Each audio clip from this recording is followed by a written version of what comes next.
दड़ो भरिसां ॻोठ रमज़ान मेमण में क़ाइम प्राइमरी स्कूल तालीम खाते जी पतवागी करे छॾी आहे। क़दीम government primary school Ramzan Memon जी बिल्डिंग न हुअण सबबि स्कूल हिकु झुॻीअ में क़ाइम आहे। स्कूल जी न बिल्डिंग, न ॿारनि जे वेहण लाइ फर्नीचर, न वॉशरूम, न बिजली ऐं न ई पीअण जे पाणी जी सहूलियत मुयसर आहे।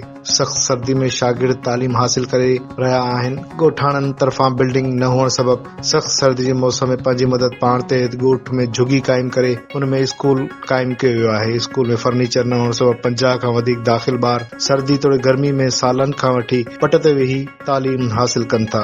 इन सिलसिले में हितां जे ॻोठाणनि ऐं उस्तादनि हारून रशीद मेमण, अहमद खान मेमण, अब्दुल्ला मेमण, अली रज़ा मेमण, सिकंदर मेमण, अब्दुल सत्तार मेमण ऐं ॿियनि स्कूल बिल्डिंग ऐं फर्नीचर न मिलण ख़िलाफ़ एहतजाज कंदे चयो त government primary school Ramzan Memon जी बिल्डिंग काफ़ी सालनि खां वठी न हुअण सबबि ॿारनि जी तालीम मुतासिर थी रही आहे। हिननि चयो त स्कूल जे पुराणी बिल्डिंग खे रहंदे काफ़ी साल थी विया आहिनि, जे सबबि ॻोठाणनि पंहिंजी मदद पाण ते ॻोठ में झुगी नुमा स्कूल क़ाइम कयो आहे। स्कूल में बिल्डिंग, पाणी जी अशद ज़रूरत आहे, जंहिंमें उस्ताद ॿार रोज़ाना तदरीसी अमल हलाइनि था, जॾहिं त फर्नीचर न हुअण सबबि ॿार पट ते वेही तालीम हासिल कनि था। हिननि सिंध हुकूमत, सिजावल ज़िले जे चूंडियल नुमाइंदनि ऐं तालीम खाते जे आला अमलदार खां मुतालबो कयो त प्राइमरी स्कूल रमज़ान मेमण जी बिल्डिंग ठाराए फर्नीचर जी खोट ख़तम कई वञे।